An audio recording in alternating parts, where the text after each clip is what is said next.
What a unique and special privilege it is. I guess unique and special are about the same word, aren't they?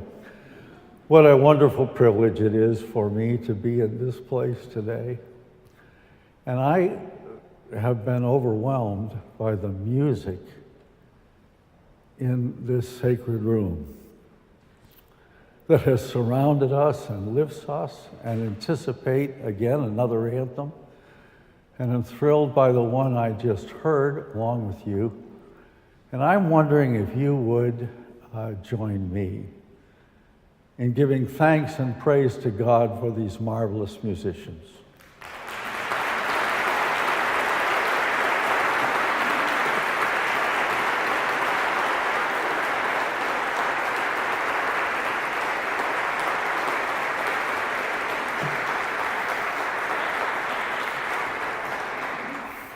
I hope as you hear in that resounding affirmation that people are so grateful for you and the music that you bring in this place today.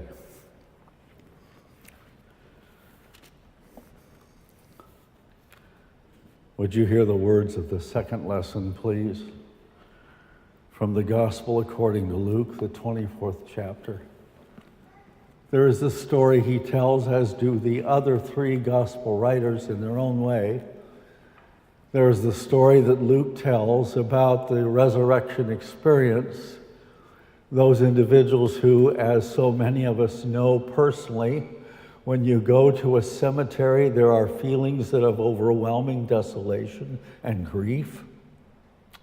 Memories flood the mind and the heart about loved ones we have lost, about experiences that have been cut off from us. We are overwhelmed with memories, sometimes regrets.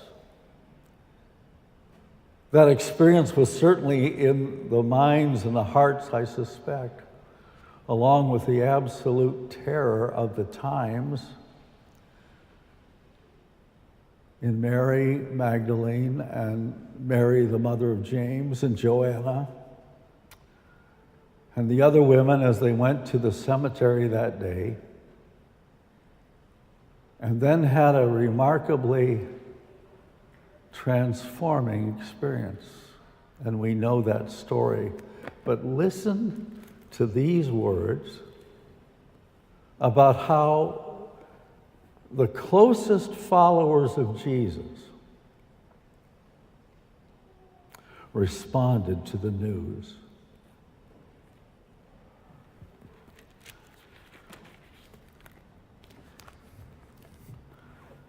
When they came back from the tomb, they told all the things that had happened to them, to the 11 and to all the others. And I wonder, who were all the others? We are not told. It was Mary Magdalene, Joanna, Mary the mother of James, and others with them, who told all these things to the apostles. That was a word that was written in hindsight many years later, but meaning the close followers of Jesus. But listen to this. But they, the apostles, the disciples, those 11, they did not believe the women, because their words seemed to them like nonsense, like an idle tale. That was first reaction to the Easter message. And I think of how many react to that message as if it's an idle tale in our time. Peter, however, got up and ran to the tomb, and bending over, he saw the strips of linen lying by themselves. And then, listen to this, and he went away wondering to himself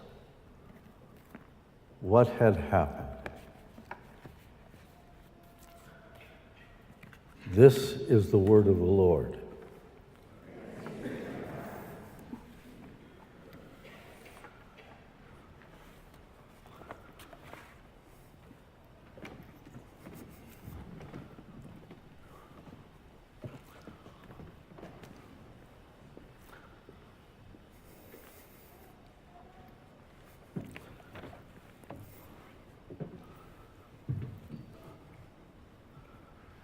You'll be glad that I am not going to direct the choir.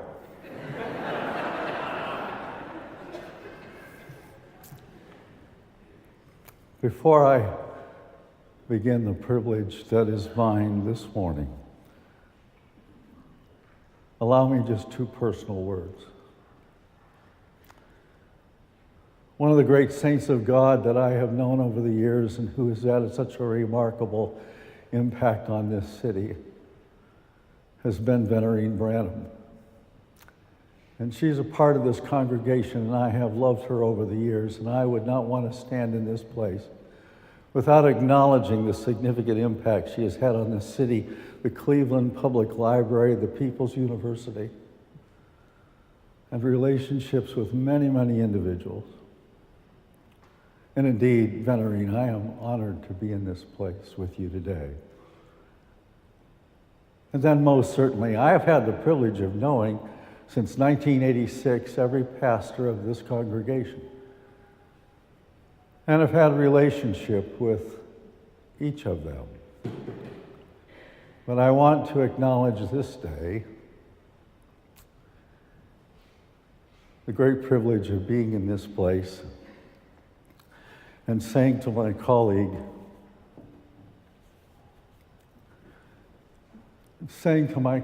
Bert Campbell, with whom I shared many things, how much of a privilege it is to stand in this place and know that you are in this room and acknowledge the impact you have had on this city. And certainly on me. And indeed, it's an honor to be here and to share in this time with you and Carol.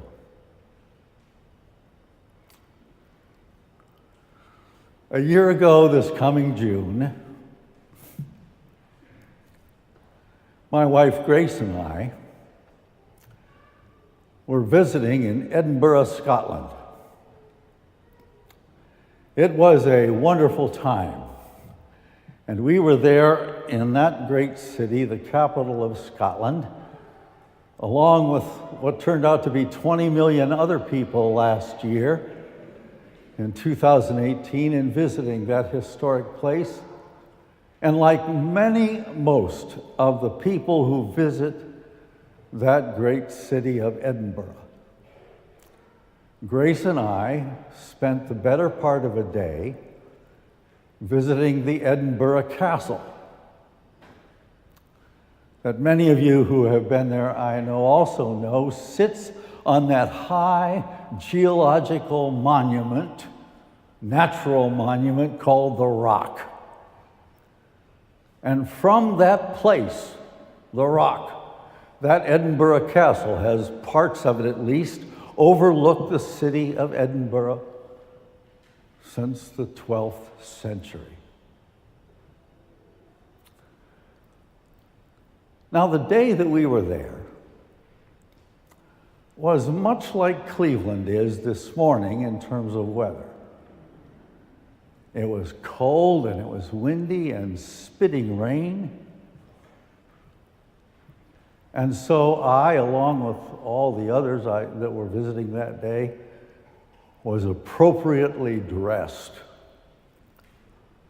And that meant for me that I got to wear a pair of my favorite long cargo pants.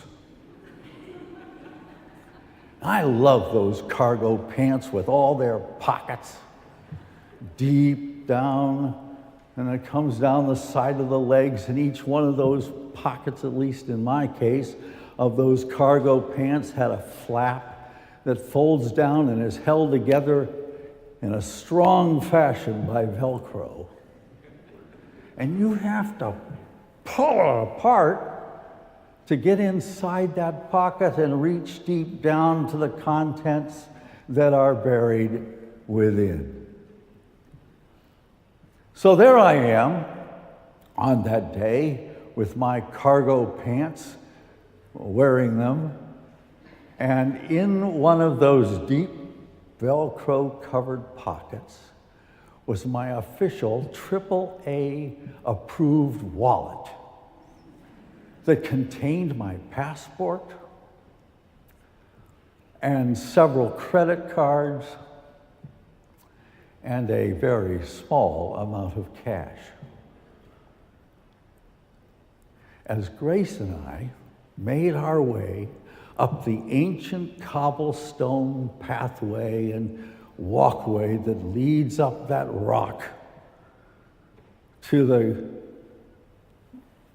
the castle overlooking Edinburgh, somewhere along that cobblestone path, as we walked with thousands of others, but no one particularly close, I didn't think, somewhere along that walkway up there, some strange hand other than mine reached into my cargo pants pocket, opened the Velcro flap without me knowing it, slipped the hand down inside my pocket and extricated my official AAA approved wallet with my passport and my credit cards and my cash, as meager as it was. Now, in the moments that followed, and I really don't know how long it was, from the time that happened till I realized what had happened, I reached down on my pant leg and noticed, of course, that there were no contents. And I was devastated. I must have looked a sight, if anybody was looking at all, grabbing and clutching at my clothes, trying to find out where things were, what had happened, and the realization as it sunk in that my passport was gone. Now, all of us know in this post-9/11 world that if you do not have a passport, you are geographically located pretty much to the spot upon which you stand. You are going nowhere without a passport. Doesn't matter how many reservations you have on a plane. It doesn't matter any of those things. You're not getting on. You are not going anywhere. You have been immobilized to a degree to the location in which you find yourself. And the realization of that, along with other things, just were overwhelming to me to the point that I was an emotional wreck. I was thinking about all the hoops I was going to have to jump through and how many days would it take to work it all out. Grace and I, we had copies of our passport back in our hotel room locked in the safe. All those things they recommend that you do, but I had the realization that even with a copy of one's passport, when you go to the embassy or to whatever official place there is in a foreign country to make that claim, it's going to take hours, if not days, and I've got a timeline. And I'm not going anywhere. That realization was overwhelming. And then there was just a sense of being violated, condemning oneself for not being aware of one's surroundings. All the kinds of things I think most of us do in a situation like that. So I was an emotional wreck. Now, for over 32 years, I would end the worship services in my congregation with a benediction I've been invited to give today. But I would close my benediction of worship services with a number of words, but they would always end with this: and may God grant to all of us, to you, to me, enthusiasm for living. Well, I was not very enthusiastic about life. And my wife, Grace, decided I needed cheering up. Now, there is nothing worse when you really have a right to be ticked off and depressed when someone tries to cheer you up. It's just not right. But here's what she would do. At dinner that evening, when I'm really a case after a number of hours now that have passed,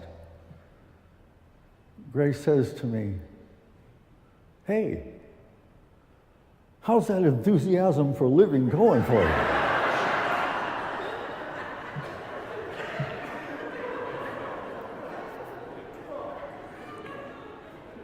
It is awful to have someone use your own words to make a point. Now, some of you may be wondering at this point, okay, a story, but what in the heck does all that have to do with Easter? What does that have to do with the meaning of the Easter day and the message of the resurrection of Jesus? What does that have to do with anything at all that's relevant to this moment?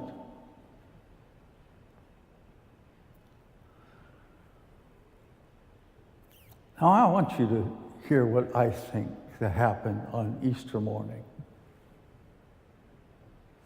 I think that singular event, whatever it was, how it happened, what it was like, all the things that people for centuries have argued over, nitpicking about one fact or another, all kinds of things, I think, and how people are divided about whether they think it's all nonsense or whether they think, well, at least it's good for showing up in church one day a year.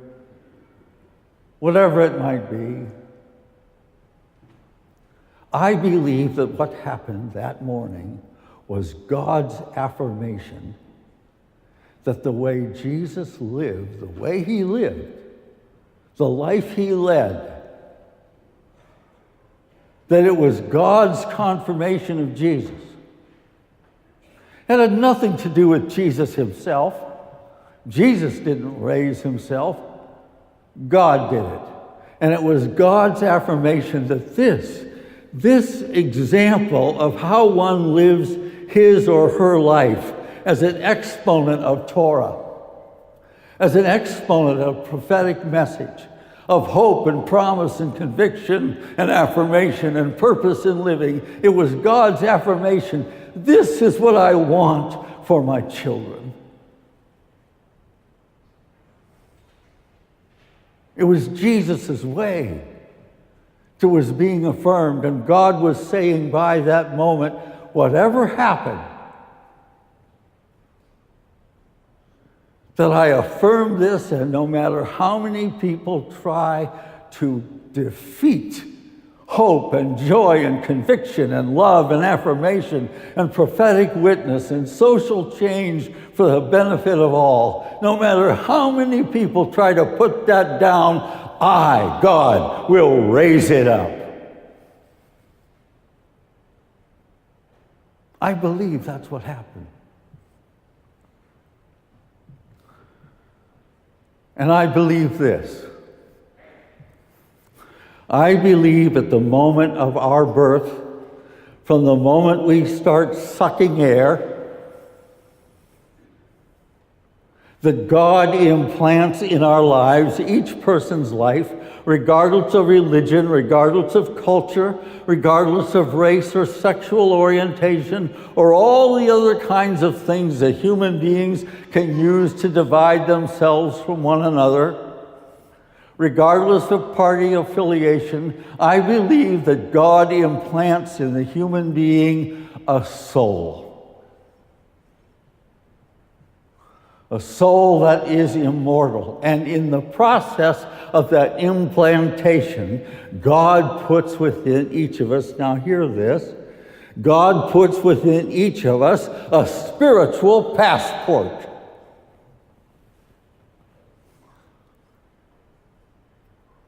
And it is that spiritual passport in our life that God hopes, according to the text, of what we call the biblical witness, 39 books of Old Testament, 27 of New.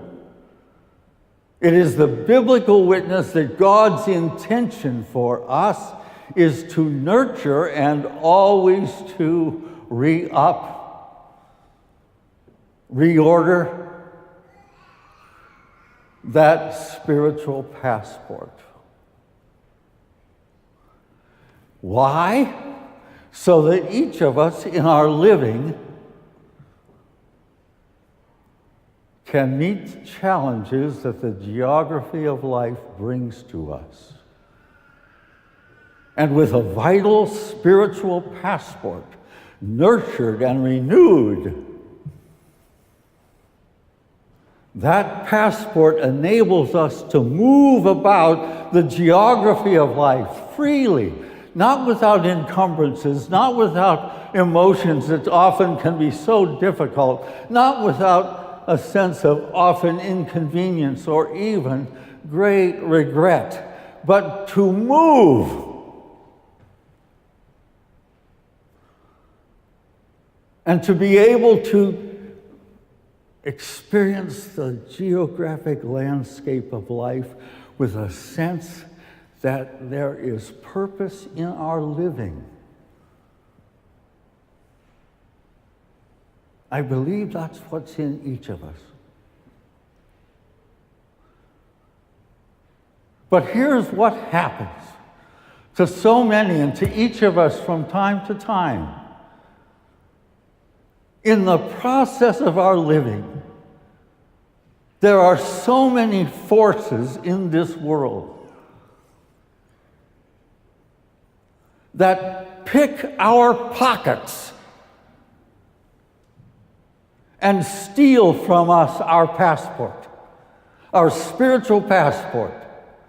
And rather than nurture it and grow it, renew it, what happens to many people in their lives with life as we know it is that that spiritual content is not nurtured. And people become immobile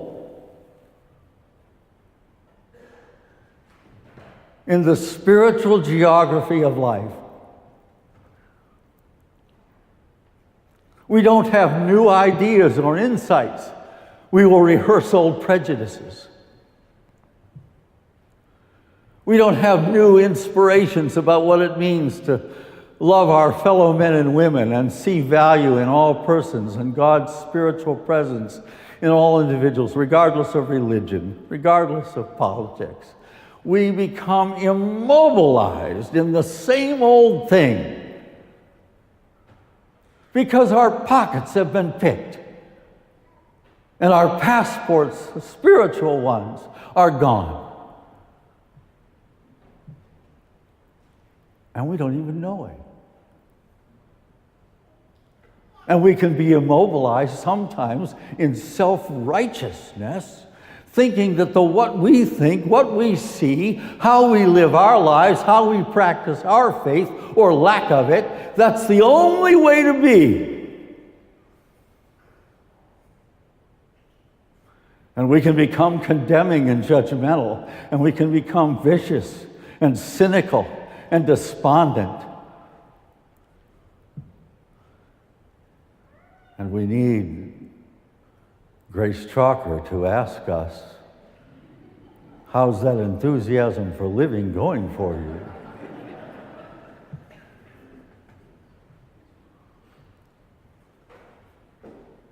I think that's what happens. And so it's important for us to think about, internalize the meaning of what the Easter message is. And Jesus himself affirms it, and God confirmed it. Jesus taught his way of life had nothing to do with theology, thank God. Jesus never proclaimed a theological doctrine in his life.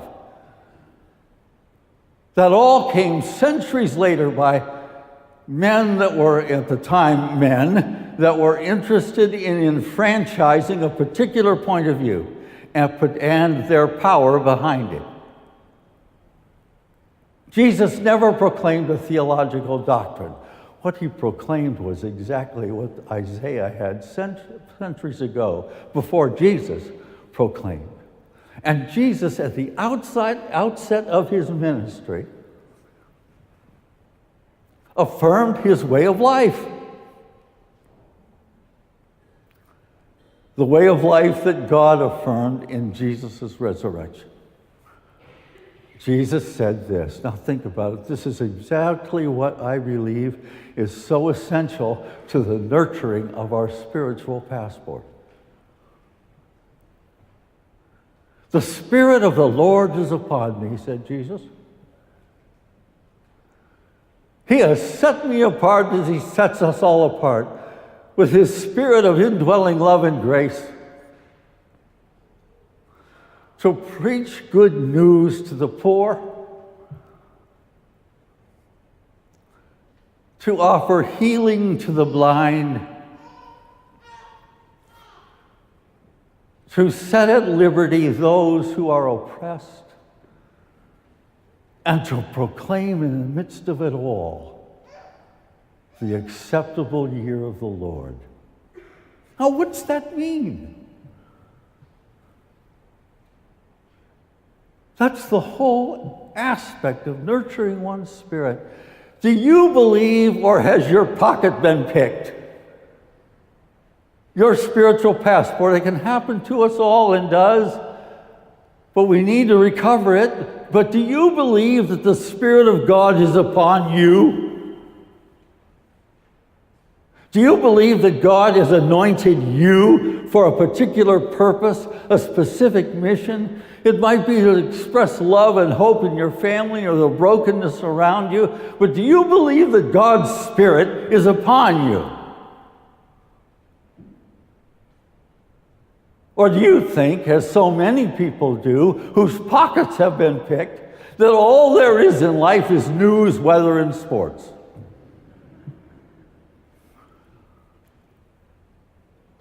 Or is the Spirit of God upon you? To do what? To go on television and be a TV preacher and make billions of bucks?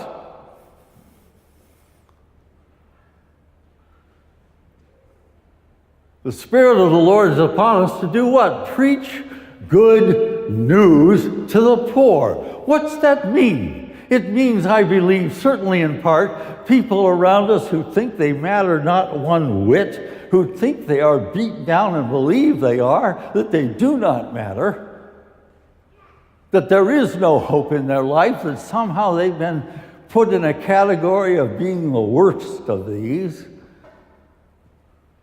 or angry, upset that they're not someone else in our celebrity-conscious world. It is the message to say to persons who think they do not matter, to preach the good news. God has purpose for you. You have been created on purpose. There's an intention in your life. You are not an accident of biology.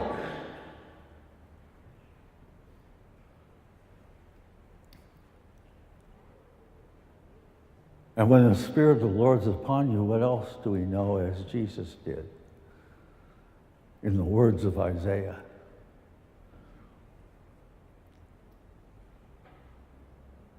To give sight to the blind.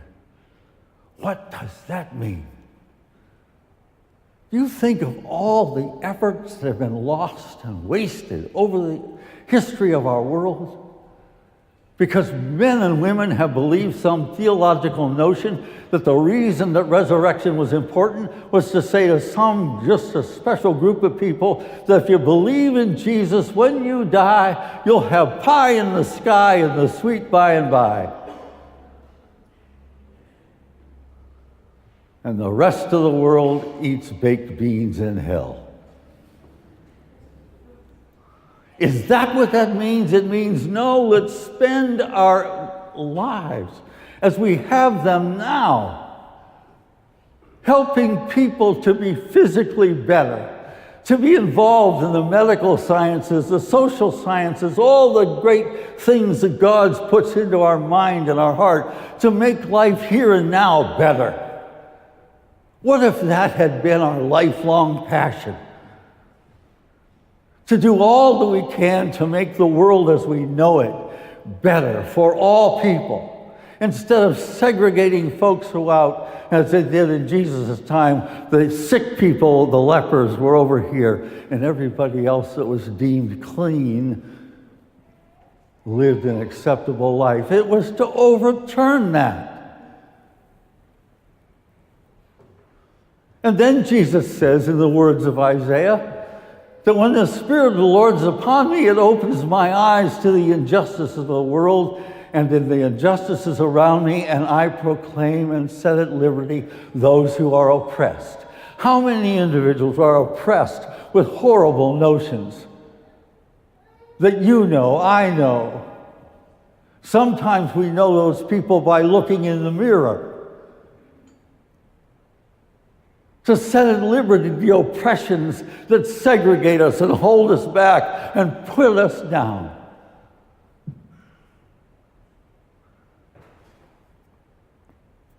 And then finally, to have a life so spiritually nurtured with a passport that has been renewed and renewed and renewed.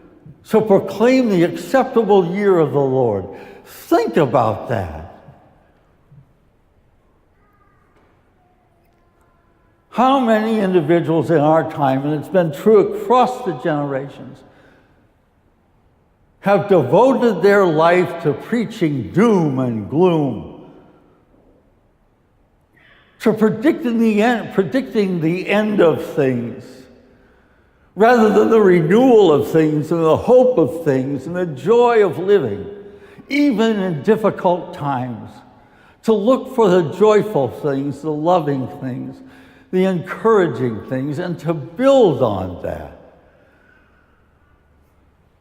And Jesus said it. Let us live lives that seek to proclaim the acceptable year of God. This is our time. This is our gift. Let us rejoice and be glad in it, even in the midst of struggle, because that will make all the difference. And so, friends, here's what this finally means to me. When God raised Jesus from the dead and affirmed that way of living, here's the great promise.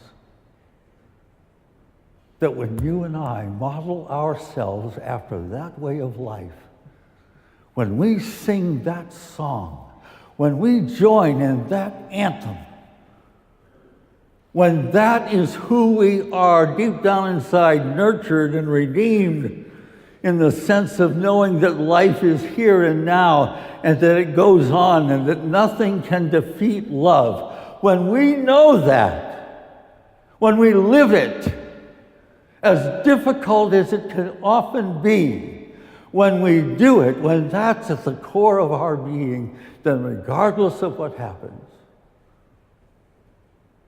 regardless,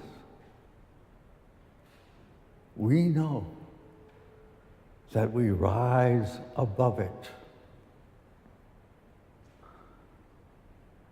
And that in God's miraculous, marvelous way, one day,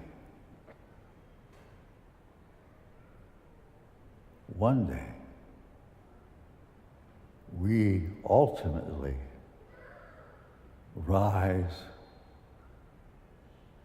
too. Thanks be to God for you. Amen.